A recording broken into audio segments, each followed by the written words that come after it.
আসসালামু আলাইকুম ওয়া রাহমাতুল্লাহ। পবিত্র হজ মৌসুমে সৌদি আরবের মক্কায় হঠাৎ তাপমাত্রা বৃদ্ধি পাওয়ায় চরম ভোগান্তিতে পড়েছেন বিশ্বের বিভিন্ন দেশ থেকে আগত হাজিরা।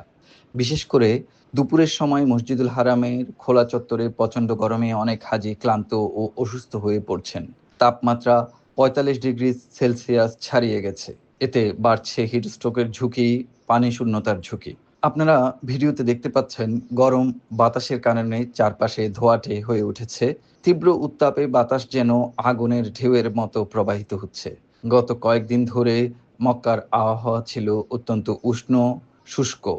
বাতাসের আর্দ্রতা ছিল খুবই কম। দিনের তাপমাত্রা পৌঁছেছে প্রায় ৪৪ থেকে ৪৮ ডিগ্রি পর্যন্ত। এই পরিস্থিতিতে হাজিদের সুরক্ষায় সৌদি সরকার নানা পদক্ষেপ নিয়েছেন। এরই মাঝে হাঁটার পথগুলোতে এবং খোলা চত্বরে অনেকগুলো কুলিং ফ্যান, মিন্ট ফ্যান, ঠান্ডা পানির স্টেশন, অস্থায়ী মেডিকেল ক্যাম্প এবং পানির স্প্রে করা হচ্ছে। পাশাপাশি বিভিন্ন এলাকায় ছাতা বিতরণ ও বিশ্রাম কেন্দ্র চালু করা হয়েছে। হারামে প্রবেশের ও বের হওয়ার পথে বড় বড় কুলার ফ্যান, পানির স্প্রে এবং পানির বুথ রাখা হয়েছে। চট্টগ্রামের সাতকানিয়া থেকে হজে অংশ নিতে আসা বীর মুক্তিযোদ্ধা ইঞ্জিনিয়ার হারুনুর রশিদ বলেন, এবারের গরমে খুবই টায়ার্ড অনুভূত হচ্ছে। কয়েক মিনিট রোদে হাঁটলেই শরীর দুর্বল হয়ে যাচ্ছে। আমি চিন্তায় আছি, মূল হজের সময় যদি এত গরম পড়ে তাহলে মিনা ও আরাফাতে কিভাবে সামাল দেব। তবে সৌদি সরকার বিভিন্ন জায়গায় ঠান্ডা পানির ব্যবস্থা করায় কিছুটা স্বস্তি পাচ্ছি।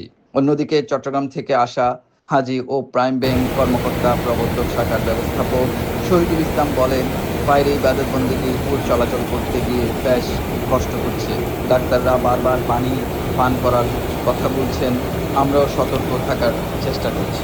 বিশেষজ্ঞদের মতে অতিরিক্ত গরমে বয়স্ক হাজি, ডায়াবেটিক রোগী, হৃদরোগী কিংবা উচ্চ রক্তচাপে আক্রান্ত ব্যক্তিরা বেশি ঝুঁকিতে রয়েছেন। এ বিষয়ে একজন বিশেষজ্ঞ চিকিৎসক ডক্টর মশিউর রহমান বলেন, হাজিদের অবশ্যই পর্যাপ্ত পানি পান করতে হবে। প্রয়োজনে দুপুরের বাইরে বের না হয়ে একটু ছায়ার মধ্যে ইবাদতবন্দেগী করতে হবে। মাথা ঘোরা, অতিরিক্ত পানি, ক্লান্তি অনুভব করার সাথে সাথেই দ্রুত চিকিৎসা নিতে হবে। হিট স্ট্রোক অবহেলা করলে তা প্রাণঘাতী হতে পারে।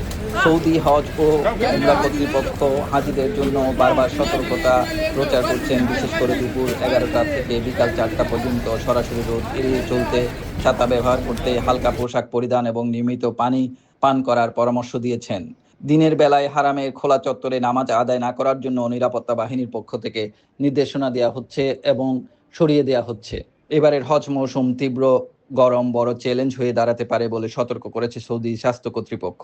হাজিদের জ্বর, ডায়রিয়া, গ্যাস্ট্রিক ও ত্বকের সমস্যার প্রয়োজনীয় ওষুধ সঙ্গে রাখার পরামর্শ দিয়েছেন তারা। আল্লাহ সবার হজ এবং উমরা সহজ করুক, আমিন।